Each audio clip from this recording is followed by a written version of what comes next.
everybody. On our way to the museum.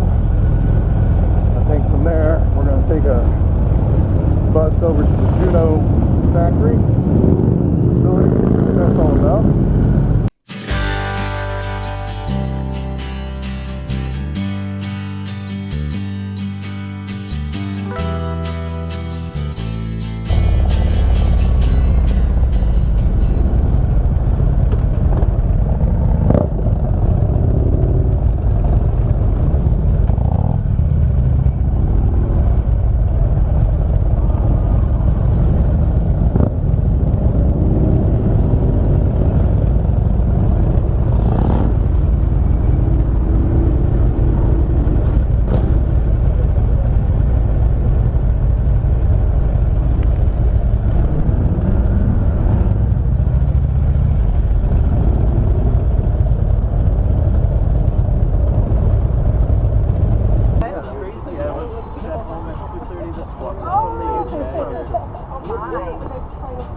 So he was at a concert. Party animal. Good morning, everybody. Morning, sir. How are you? How are you? Good. Good to see you guys. How's everything? Jason Alford, good to meet you. Nice to meet you. Morning, sir. Anthony Robertson. Nice to meet you. Nice to meet you. Yeah. Rod, how you doing? Good to meet you guys. Yeah. Yes. I want to thank you guys for being here and your support of our great brand. It's awesome that you're riding with us. We're having fun. The museum is an iconic place. It's a treasure chest filled with history. When do you guys go through the museum? 1:30. About 1:30. 1:30. Okay. And have you been here before? I'm in marketing and I run the museum campus with a great team of people. They really run it for me. But no, we're very fortunate. So when I was in my entertainment marketing role, I thought, you know what? I'm going to rebuild the shed. And we did a lot of research at the Milwaukee Public Library, the Wisconsin Historical Society, and I hired a local firm to rebuild it, and this is what we came up with. Staggering. And to think that that motorcycle was designed, built, manufactured by those guys and started in the shed. Pretty staggering. So the shed means a lot. It's iconic. It's in a lot of our history books. We use it for various celebrations. Prior to the shed being located here, we used to set it up at Juneau Avenue with all of our major anniversaries. I think the first time we set it up was for the 100th. Ahead of schedule. He even said to them, I would be very happy to pay you as much of that bonus as possible. We wanted this building to go up as quickly as possible. And a couple of things. So now these buildings are referred to as 3700, which is this long building over here, and then we have 3800. 3800 is where where, for instance, like you can kind of see the bridge that connects across. So try to think about it like this, and then also if you look ahead, you can see that building down there. That's Harley-Davidson University. All right. So, do we have any technicians? Anybody in the group that's a technician? Technician. Yeah. Oh, we line everything up here. Jason. I'll tell you what, if everybody goes up, then we'll be at the bottom. Yeah. Okay. You're right. Yeah. He's an engineer. That's at the college. Yeah, I'll do it. I'll do it.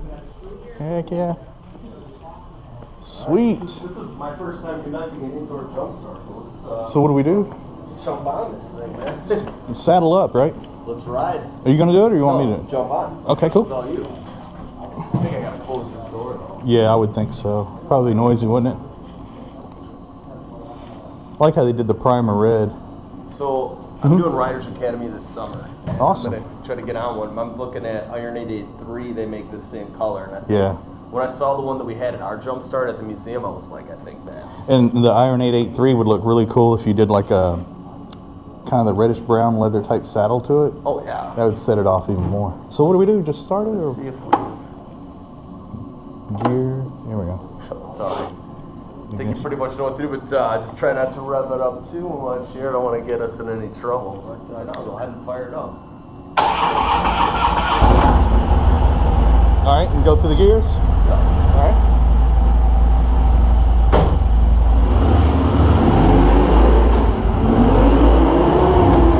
Try to keep it under 40.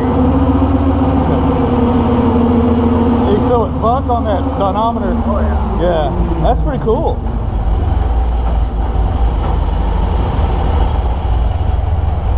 Came up with Tuckessee. Nice. So it's a representation of a little bit of South Kentucky and Northern Tennessee. So. Nice. So that's awesome to hear that, because we're doing a lot more of a, we're always big supporters of the military, but now we're doing a lot more with the military. And well, we actually have retired military. Yeah, you got a retired colonel, another retired sergeant major, master sergeant, retired pilot. how's it going, man? Sam, how you doing, man? Retired warrant officer, another gentleman, 20 plus years. So we got several here. Hold tight. Let me see if Are you the one that designed that patch? I worked on it. Yeah. You worked on it. I remember the article. Yeah. And I thought I recognized you from the article. We had the image on a T-shirt. Mm-hmm. And it kept getting then everybody's. We were looking at expanding the offering, so it doesn't fit everybody enough. So I had these samples made. Well, then I'm in this HOG meeting, and they go, "Hey, we want to incorporate the bar and shield in these designs." So I took a pin of the bar and shield, stuck it in there, and traced it with the black pin. And now the big dog's in there. He helped work on it? Well, so here's one of the prototypes, but they had a picture of my vest that was in the HOG magazine. Yeah. We go, how come that one has the bar and shield in the forehead and that one doesn't? He didn't know. Oh, okay. It's you did it's hanging up in the closet. The somewhere. prototype's up there, huh? Mouse is sleeping in the pocket probably. But so he didn't know, and he calls Norscott. They go, well, he traced it. What? You didn't make it? No. Well, no, we made the prototypes, but he traced the Bar and shield on the forehead, yeah. And then they changed the font just a little bit. But, and then I said, well, are you going to make small patches? No. The big ones were selling good, so they made small ones, and they made belt buckles, and they made shot glasses. That's good, though. Pins, and it's a variety. We were selling the one HOG logo patch forever, and nothing really ever expanded. And now we're looking at all kinds of stuff that'd be HOG branded. Awesome. And getting the bar and shield incorporated into the designs really tight. It's like, there's so many HOG members that go, well, who owns HOG? Okay, Harley-Davidson. Well, no, I mean, who owns HOG? Harley-Davidson.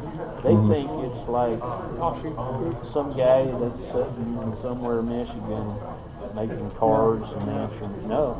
So the call center, it's right over in the other building, and they are there 8 to 8 Monday through Friday, and then 8 to 5 on Saturday now. So they had to bring in some additional folks. It's a neat design. It's a nice alternate patch. Something different. It is something different. In fact, whenever they came out with the smaller ones, I got one and put it on the front of my leather motorcycle jacket. It's an old police type jacket. Yeah. So when somebody looks in the rearview mirror, they see a helmet and then they see something silver. I think it's copper. I say play stump the tour guide today if you can. This guy knows literally everything. Don't tell him I told you. But he's a great guy. You guys are going to get a tour by really the best that we really have to offer. The pins, the watches, the fobs, everything you're going to see, they literally saved one of. Not only in, English, but we're a global company. So by 1920, we're printing our sales literature in 12 languages. So we have that sales literature in every single language. Portuguese, Norwegian, things that people have never seen. And that includes bikes as well. The second half of that is, we don't restore anything. What we do here is, you guys ever watch Antiques Roadshow? Yeah. And they always go, it's a really beautiful painting. It just needs a good cleaning. Yeah. And that's what we do here. We take that motorcycle apart down to the last lock washer, clean every single part, and put it back together. And I'll talk about that horn grill, or even that seat you see on that bike. That's a 1925 part number. Same seat that will fit a 32 BL, and it'll fit a 2008 Crossbone. Same exact seat, made right here in Milwaukee by the same company and stuff. The little animation you see up on the wall there, that was literally done in-house in our product development center. Guys are designing new bikes. We looked at having an outside firm create this animation, and it was literally going to be nearly $500,000 to do it. And we did this for a few boxes of donuts to our great engineers over there. And they, created it great. But what this really shows is if you take a look at what we did in 1920 and what we're doing today, it's really very, very almost the same thing. The 23 is a bike that we saved, and the only thing that's different about that is that's unconserved. It has not been cleaned at all, so it looks like the cylinders are a little rusty or whatever. If you look at the 28 JH on the other side of it, they look good. This bike would clean up as nice as that if we were to clean it. Valve here, and this is one of 3 real 8 valves in the world. There's only 3 of them. This bike came from England.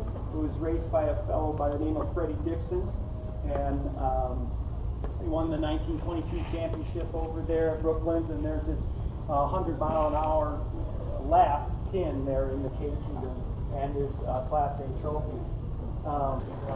He actually became kind of a one-stop shop. Not only did he style motorcycles, but he did things like our logos. He did motor clothes for us. He did the annual reports that had to go out. He did a little bit of everything, and he was a design student. And actually, the first thing he ever did for the company is that little emblem right there. $50 back then. That was maybe someone's wage for an entire year. That took a lot, rather than like, let's just make payroll, but like, let's save this, and to keep that up. And to keep that up now, since then, that's really pretty amazing. More so. It really, truly is. Most companies would be thinking, we're 4 years into this, oh my God, I hope we can make it another 4, let alone like, we should start saving things, Trophies, you name it. They're going to be in here, and they're all in these compact racking storage systems. This building also has this room also has its own HVAC in here. So you're looking at, we're always about 70 degrees and about 44% humidity, 24/7, 365. Agricultural, take your girlfriend to the beach, right? Have a picnic.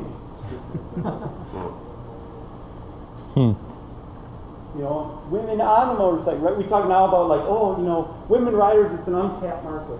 They were working on it in 1912, Hey, you can't vote, but we'll sell you a Harley, right?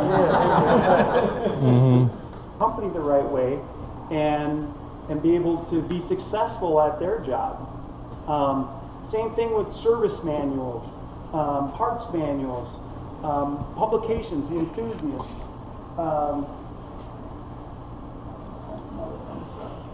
Here's a great one. This is what's called a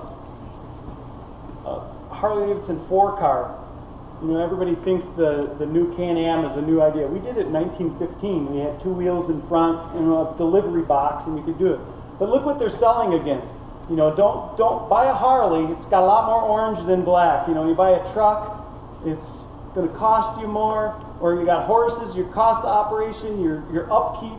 If you buy a Harley, you don't have to shovel poop, It's all part of the pie here, and that's who they're against. They're against the Model T. It's the same kind of money. Don't buy a Model T, buy Harley-Davidson. You can put a sidecar on it, you can do your mail route with it, you can do whatever you need to do. It's a lot better than it ever was. And then things change, right? So now, in these days, everything was, hard copy. You'd send your cuts and mats. These went to the dealers so they could make newspaper ads. We do rotate some items out, and we also use these for our temporary exhibits. But this is a lot of the collection that we will use for anything from park fitness, service parts to. At the shop. These are the bikes that'll end up in the little Maestro model, anything like that. When I started here, I was always told it's Harley, hyphen Davidson. Hyphen has to be in there. If it's not in there, it's probably a counterfeit. Honda has the same rule. What? The wings always go. Yeah. Gotta have the hyphen in the there? engineers, when they put the Honda sticker on, not to misrepresent anything, they put them on the opposite side to kind of do that. So what's the story with that bike? I missed it, and I don't want to miss anything. I'm really trying to listen to this.